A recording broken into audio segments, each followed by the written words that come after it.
ele sempre foi chamado de conservador.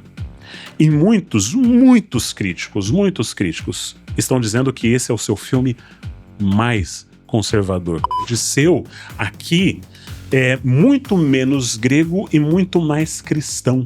O que Odisseu sente é uma angústia profunda, uma dor severa pela dor que ele causou a outros.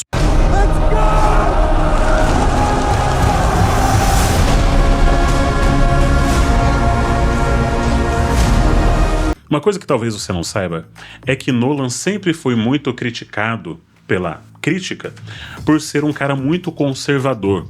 Os seus filmes exibem temas muito conservadores, a forma como ele retrata família, sociedade, relações é sempre muito conservadora. E isso se dá em grande parte, como ele mesmo já declarou em entrevistas, por ele ter sido criado católico.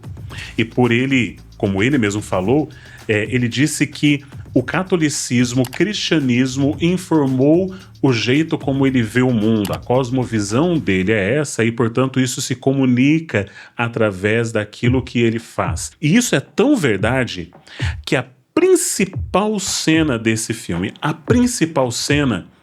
é uma cena de confessionário.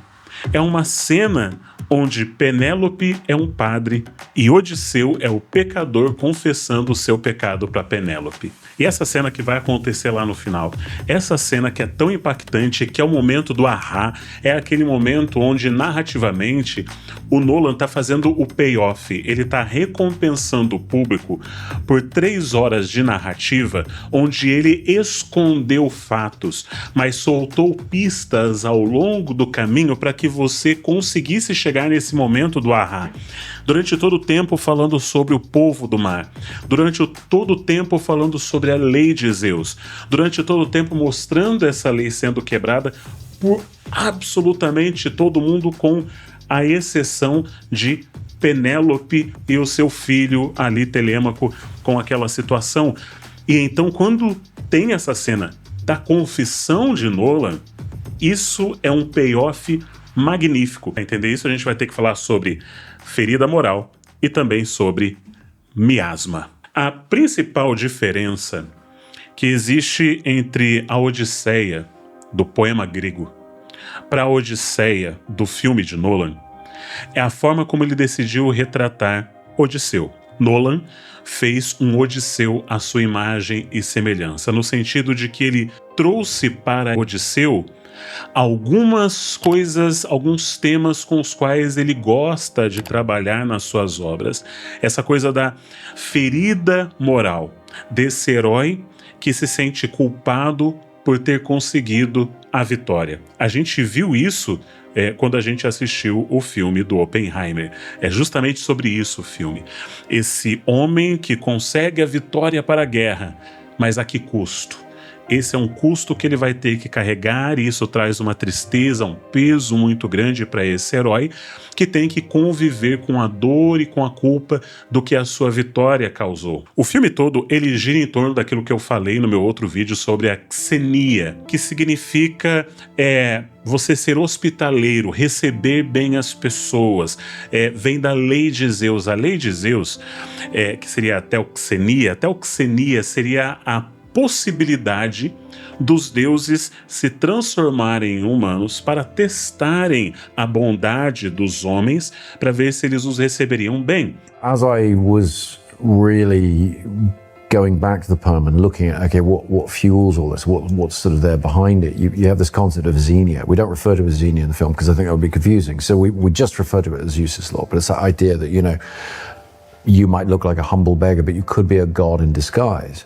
And that becomes the theological underpinning for a society that saw gods everywhere. Por relatos históricos e bíblicos, você vê que era muito comum que as pessoas valorizassem demais a hospitalidade. Isso é um elemento central da cultura. Então, Abraão é elogiado por Paulo, o possível escritor de Hebreus, é elogiado por Paulo em Hebreus por ter hospedado pessoas, por ter sido um bom hospedeiro e, com isso, ter hospedado anjos sem saber.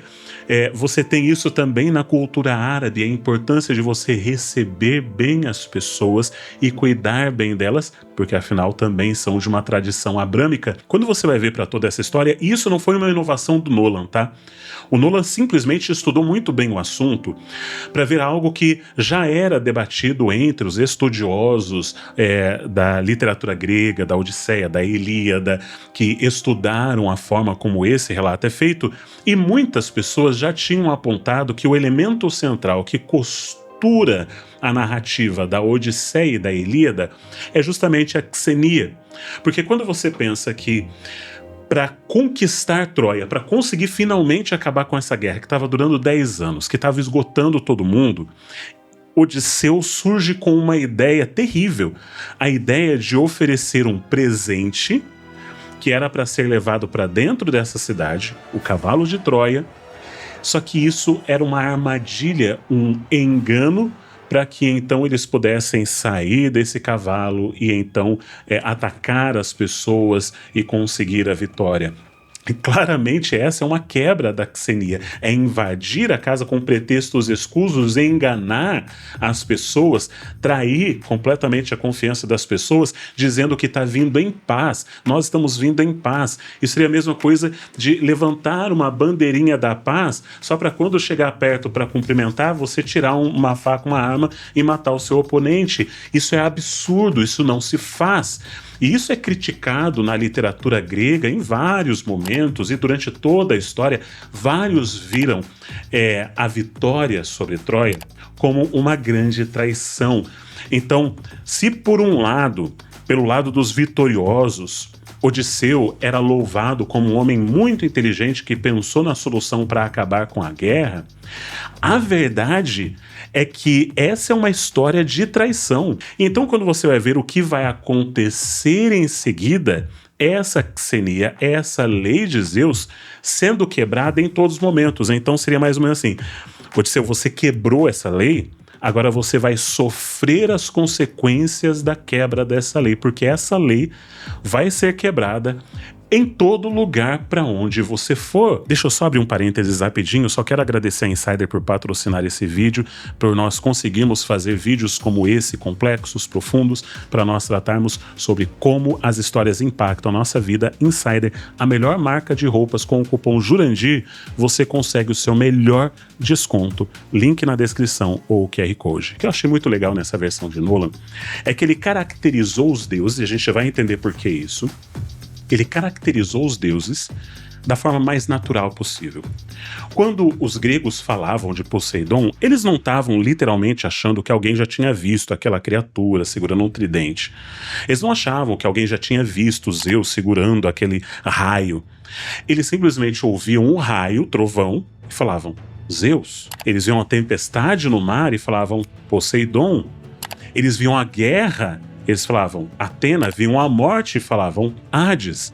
Então eram os elementos da natureza que eram interpretados por eles como sendo questões espirituais ou sobrenaturais. Então nesse filme foi muito legal que, com exceção da Atena, que a gente já vai entender por quê, com exceção da Atena, os deuses não são mostrados, eles são apresentados apenas como os elementos naturais acontecendo, justamente porque era assim que aquelas pessoas viam, não como sendo entidades. Eles poderiam contar histórias fantásticas usando as entidades de forma antropomórfica, ou seja, como seres humanos, mas o que eles viam no seu dia a dia, acreditavam e atribuíam era trovão é Zeus, e tempestade no mar é Poseidon, e assim por diante. O que está acontecendo é que o Odisseu está sofrendo com o mesmo problema que ele causou. Ele violou a lei de Zeus ao enganar, ao trair a confiança, invadir a casa das pessoas, invadir a cidade da pessoa sob pretexto de paz para causar um massacre.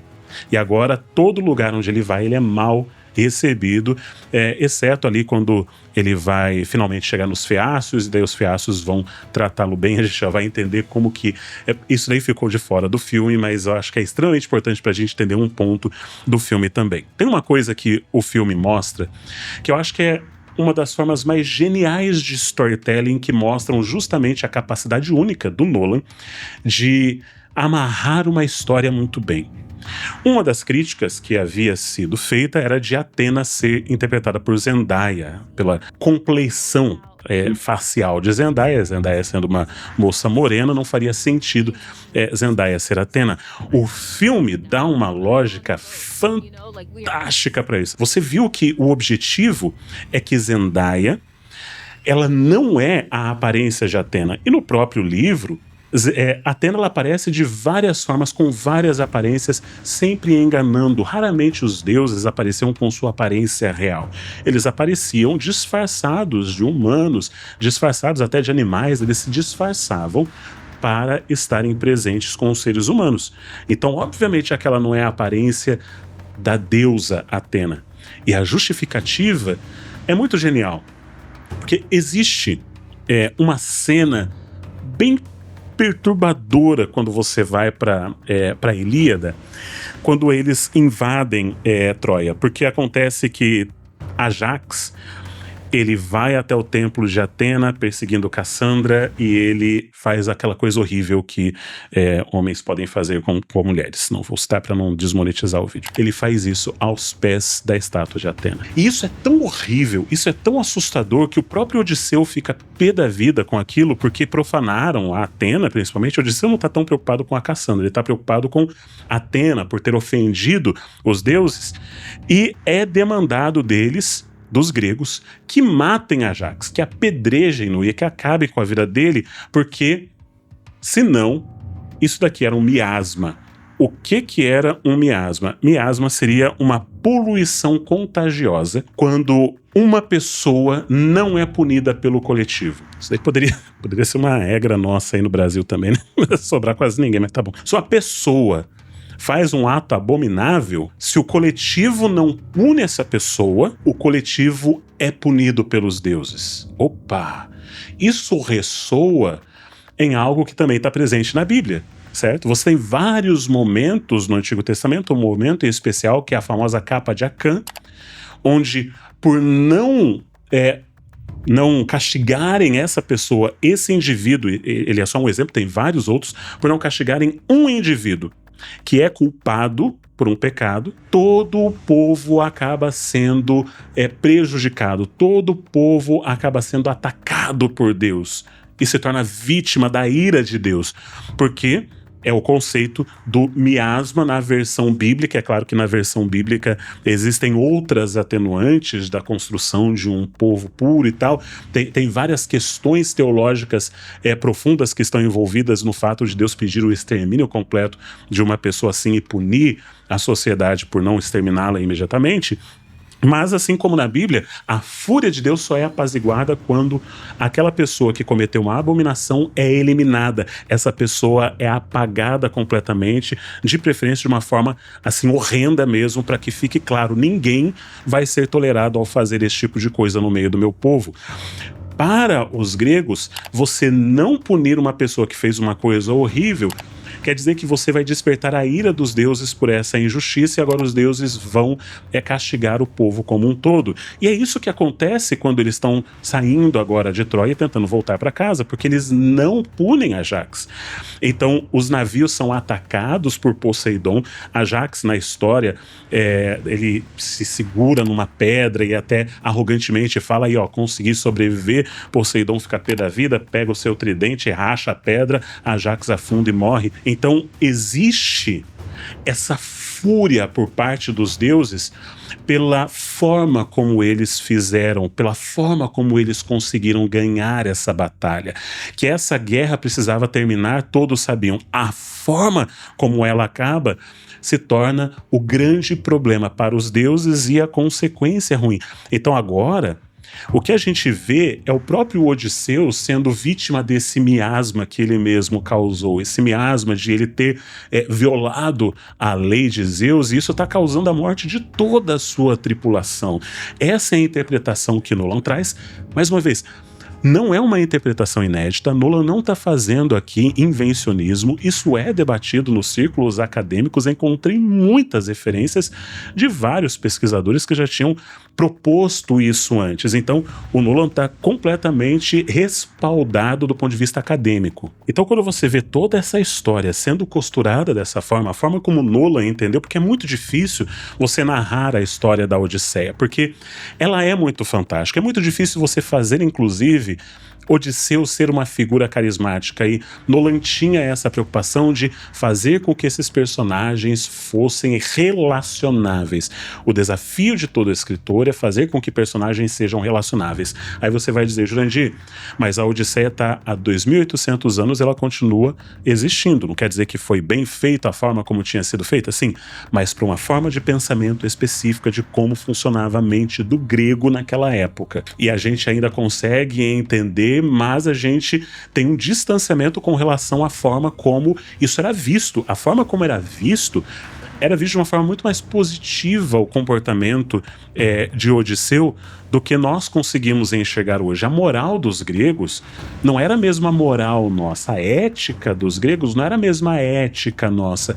Nossa civilização agora, ocidental, ela passou pela transformação que o cristianismo trouxe. O cristianismo trouxe uma transformação onde nós vemos agora que é mais importante, pelo menos teoricamente, se nós acreditarmos em Cristo, que é mais importante ser humilde do que ser feroz e cruel, enquanto que dar a outra face seria algo extremamente vergonhoso para um grego, e ele simplesmente buscaria vingança a todo custo, mesmo que para isso ele destruísse pessoas inocentes, e isso seria louvado. O cristianismo apresentou uma nova versão de ética, onde você deve ser humilde, onde você deve amar o próximo, amar até mesmo o inimigo e tentar buscar a paz, e toda uma complexidade ética que trouxe para a moral, como nós encaramos a moral. Então a moral ocidental, ela passou por uma transformação, e Nolan tentou trazer para uma perspectiva, como eu disse, ele é muito influenciado pelo catolicismo, pelo cristianismo, ele tentou trazer uma perspectiva mais humana para todos os personagens. Odisseu, ele é apresentado nessa história muito mais como um personagem traumatizado. E aqui entra um ponto em que é muito diferente a forma como o livro traz. O livro traz Odisseu como esse personagem orgulhoso que está sendo castigado de forma injusta pelos deuses. Muitas vezes, nos relatos gregos, os deuses são vilões e os seres humanos têm que sobreviver aos deuses. Os deuses fazem joguetes e manipulam os seres humanos têm que sobreviver aos deuses. Mas dessa forma como Nolan trouxe, tudo que acontece na vida de Odisseu é consequência das suas próprias ações. Na Odisseia também existe esse fator, mas é muito mais jogado na conta dos deuses através das descrições e da narrativa. Aqui não, a gente consegue ver que esse camarada, ele cometeu erros, e isso é o momento do confessionário. Um momento muito bonito ali no final, onde a gente tem o Matt Damon interpretando o Odisseu, e a Penélope, interpretada pela Anne Hathaway, que tá maravilhosa também, Anne Hathaway. E entre os dois tem aquela parede com... Não é uma parede, né? Uma placa de madeira, digamos assim, com vazadinha, que parece aquela placa de madeira que separa o padre do pecador que está confessando ali os seus pecados. E Odisseu senta e faz seu confessionário, exatamente aquilo que provavelmente Nolan fez incontáveis vezes durante toda a sua vida como católico. E nesse momento ele confessa os seus pecados para ela. E ele fala: eu traí a lei de Zeus, é por isso que eu estou sofrendo. Eu estava naquela ilha com a Calypso, e eu fiquei lá e fiz questão de comer aquele lótus, porque eu não queria lembrar. Ele não fala isso explicitamente, mas é isso que ele está querendo dizer. Eu não queria lembrar do que eu causei. Eu causei a morte e o sofrimento. E por isso, eu acabei trazendo a destruição para o meu lar. E essa mulher que ele fica vendo, que ele sabe que é a Atena, como eu falei, teve aquela cena do Ajax, que mata Cassandra, na verdade viola Cassandra. Eles substituíram isso por uma cena onde uma sacerdotisa de Atena interpretada pela Zendaya, tem a cabeça cortada, e no momento que corta a cabeça dela, a cabeça da estátua da Atena é cortada, justamente para simbolizar esse momento de descoberta nossa. Cara, por isso que é a Zendaya. Ela é a figura que materializa a ferida moral. O que é a ferida moral? A ferida moral é um conceito que vai além do transtorno pós-traumático. Tem um psiquiatra americano chamado Jonathan Shea, formado em Harvard e tal, e ele escreveu um livro chamado Odisseu na América. Ele já tinha escrito Aquiles no Vietnã e depois ele escreveu Odisseu na América. E esse é um médico que está acostumado a lidar com soldados com transtorno pós-traumático, só que ele percebeu que a forma como a gente fala de transtorno pós-traumático ela é limitante, porque transtorno pós-traumático é quando você passa por uma situação de grande medo e angústia, onde sua vida está em perigo e você nunca mais quer ver isso na sua vida, você fica angustiado, com medo, isso gera ansiedade o tempo todo e crises de ansiedade, onde você revive o seu trauma. Ele fala que o maior problema que ele percebeu nos soldados com os quais ele lidava, tratando como psiquiatra, não era o medo daquilo que aconteceu a eles, mas era a ferida moral, foi o termo que ele cunhou, daquilo que eles tiveram que fazer. Ou seja, principalmente quando ele lidava com soldados voltando do Vietnã, e você sabe que Vietnã foi uma guerra extremamente doida e cruel, os soldados que manifestavam o transtorno pós-traumático, na verdade, o que mais os afligia não era o que tinha sido feito a eles, mas o que eles haviam feito com outras pessoas, o que eles tinham causado a outras pessoas. A ferida moral é a ideia sobre a angústia que você sente, o mal-estar que você sente quando você quebra os seus próprios princípios, quando você fere a sua própria moral e com isso causa um mal a outra pessoa.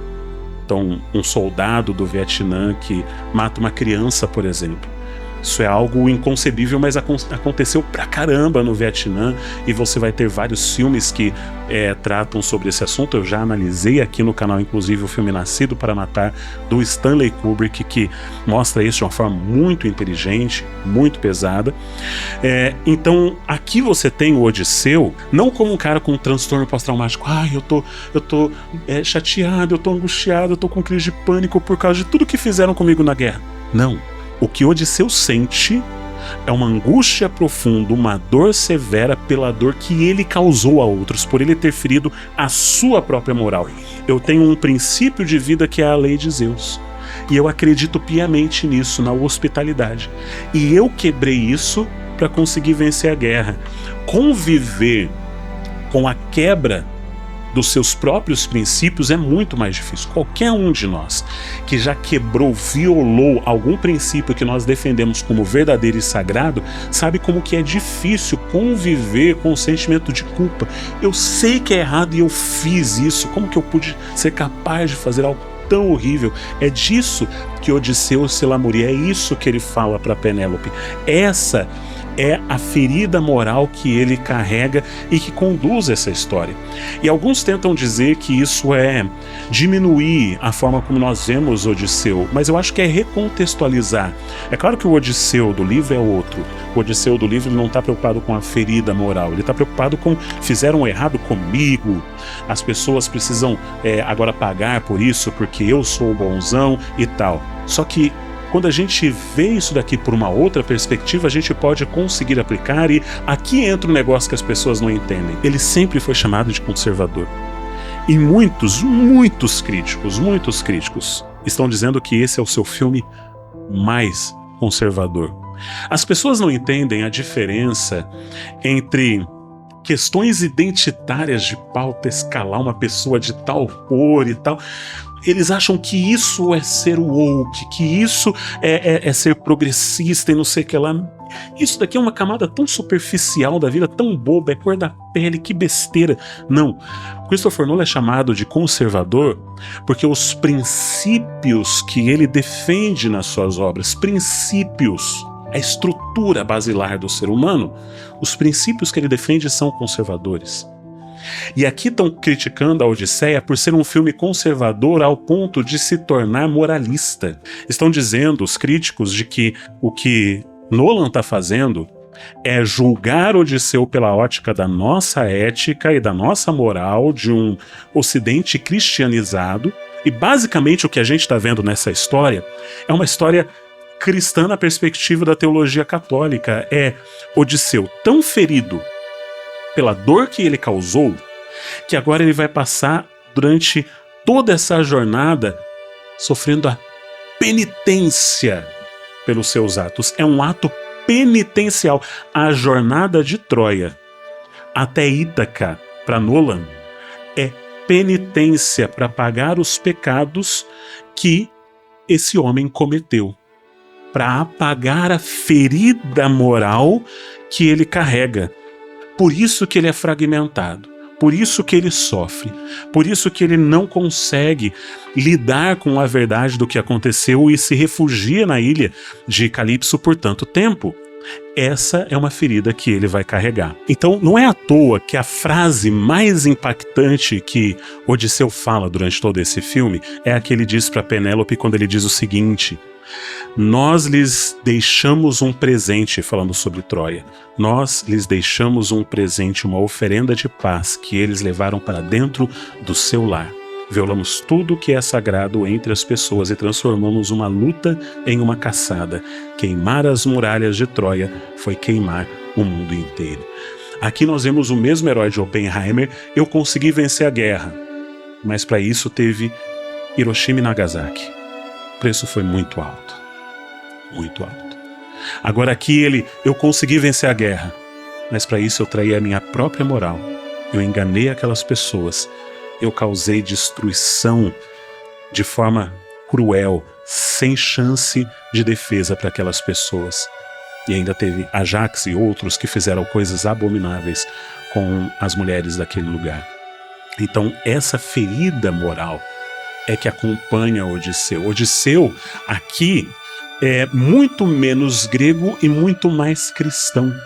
Nolan tira muitos dos elementos particulares do hubris, do orgulho pertencente ao herói grego, e ele traz para a sua cosmovisão cristã, e por isso muitos críticos estão chateados por ele ter transformado o Odisseu e feito um Odisseu à sua imagem e semelhança. Assim, eu poderia passar algumas horas falando sobre a Odisseia, a Ilíada, falando sobre esse filme, porque essa é uma história fantástica, contada de um jeito extremamente inteligente, um dos melhores filmes dos últimos anos. E tudo bem se você não vê no mesmo nível que eu e você vê mais problemas nessa história do que eu, porque cada pessoa vai conseguir pegar uma história de acordo com a sua própria vivência, de acordo com a sua própria cosmovisão. Aquilo que eu vivo informa o modo como eu leio as histórias. E essa história ressoou de forma muito poderosa comigo.